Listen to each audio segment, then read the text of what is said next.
Doncs el dia 6 de maig hi ha tota una sèrie de capes o de diverses cares, o sigui, una realitat, o sigui, diferents punts d'un calidoscopi d'una realitat, d'una vivència d'una persona racialitzada, que en aquest cas pel color de la pell d'alguna manera se li denega el ser d'aquí, no? D'alguna manera. Llavors, com això a la vida quotidiana es tradueix en moltes experiències i alhora, amb el fil conductor, que això és molt potent a través d'una obra d'assaig periodístic, en la qual es veu la influència que hi té la cosmètica en tot plegat, no? Llavors, literalment, el desig de ser blanc, que fins i tot es pot, a través de processos químics, en aquest cas, aconseguir.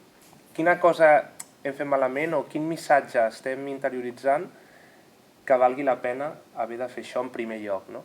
Per què haig de voler canviar alguna cosa i menys el color de la pell?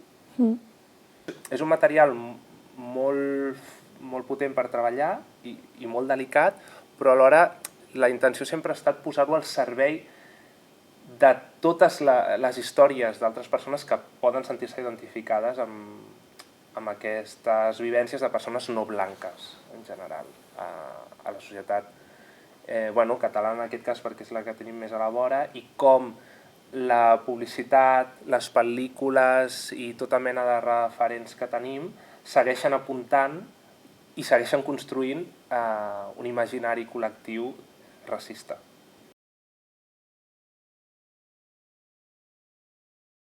El punt de partida és vivències personals teves. Llavors, en aquest sentit, ell vam entrar en contacte i em va dir «Ei, tinc aquest material d'aquest llibre». I el llibre és el punt de partida, de Blanchissez-moi, Toussaint Negre, del Serge Billet.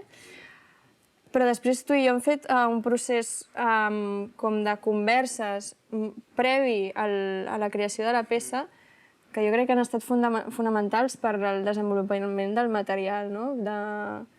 Ostres, vull dir, des d'experiències íntimes, personals, molt íntimes, per dir-ho d'aquesta manera, a coses més generals, a coses del dia a dia.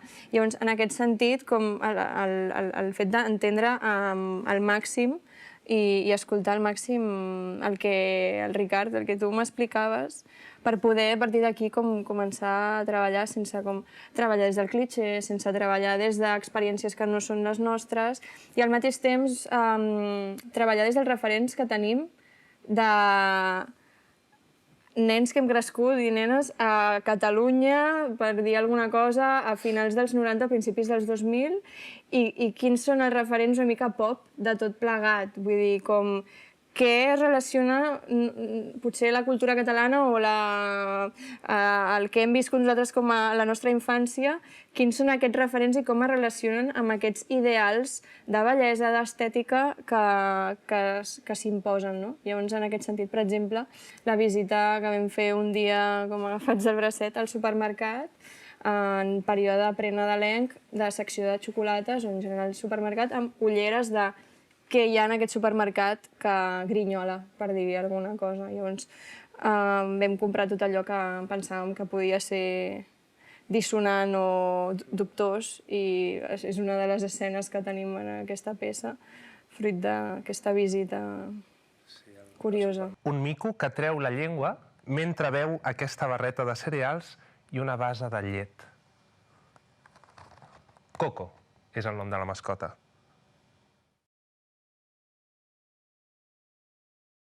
Hi ha hagut un procés de molta conversa i de molta confiança que crec que és imprescindible per fer aquest treball també de mirar endins i alhora endreçar, perquè a vegades quan és un material propi de vegades pot ser un remolí que se t'endú i no saps ben bé com...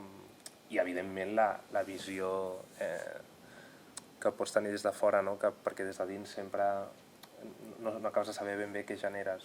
Quina és la relació que jo, per exemple, com a persona blanca o nena blanca tenia amb menjar conguitos i quina és la relació que el Ricard en tenia i quina és la relació que en tenim ara respecte a això i com ens posicionem respecte a aquests objectes que posem en qüestió. I que és necessari les dues visions i que l'audiència també en general entenc que hi haurà més aviat predominantment gent blanca, no? Llavors, crec que no hi ha un altre camí i que aquest procés de creació tampoc podia ser d'altra manera. Jo mateix tinc una família i un entorn més aviat blanc, no? Llavors aquests contrastos formen part d'aquesta història, d'aquesta obra, i crec que és això, co-crear la realitat és la responsabilitat que tenim des dels dos fronts. Una visió crítica. Sí. I no passar per alt coses que són molt estridents. Ser el otro es sentirse siempre en posición inestable. Permanecer sobre el umbral, listo para ser repudiado y haciendo inconscientemente todo lo necesario para que la catástrofe prevista se produzca.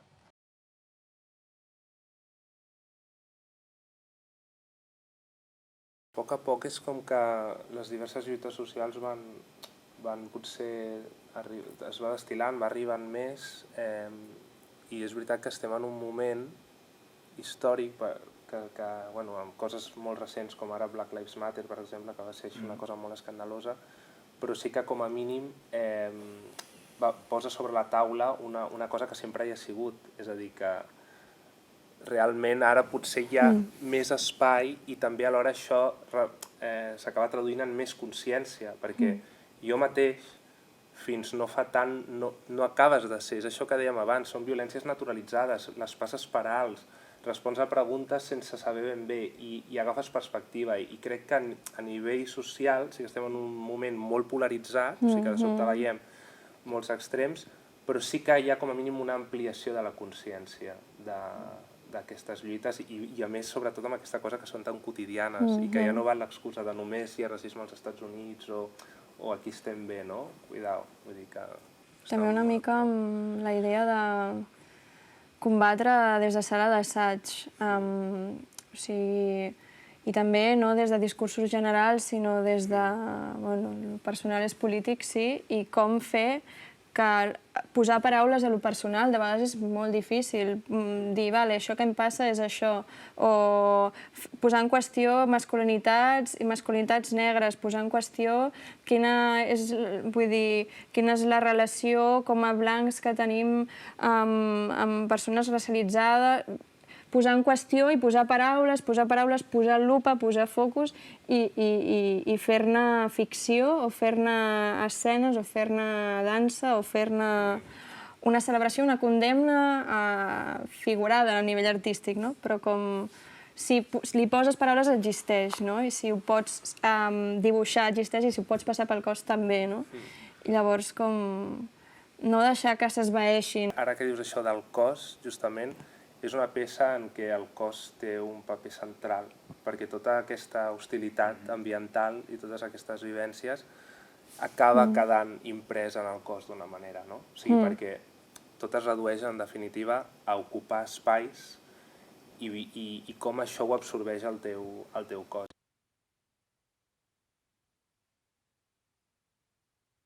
Hi havia moltes vegades que era, fèiem una improvisació o teníem una conversa, com això es pot traslladar a l'escena, o fèiem una improvisació i era com, això si fas això, si fas aquest acudit d'aquesta manera, no pot ser que la gent se n'enrigui d'això, com ho podem fer perquè no sigui aquest...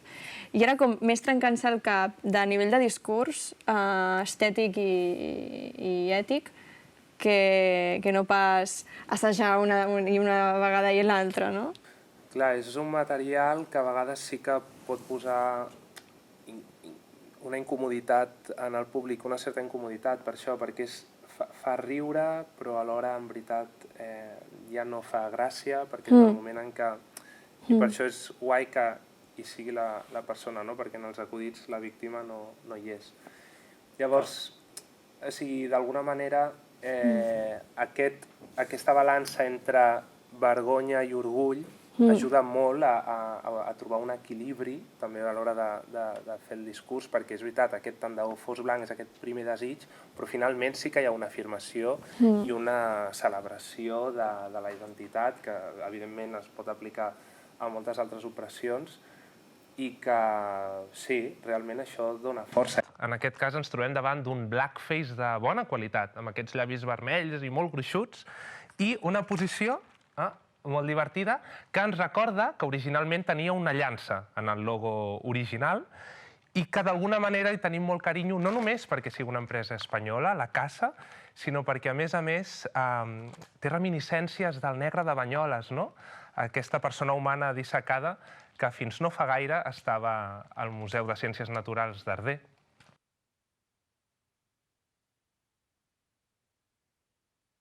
Bueno, ara estem en un punt de reavaluar una mica tot plegat, igual com ara estàvem comentant que res és banal o tot té un significat.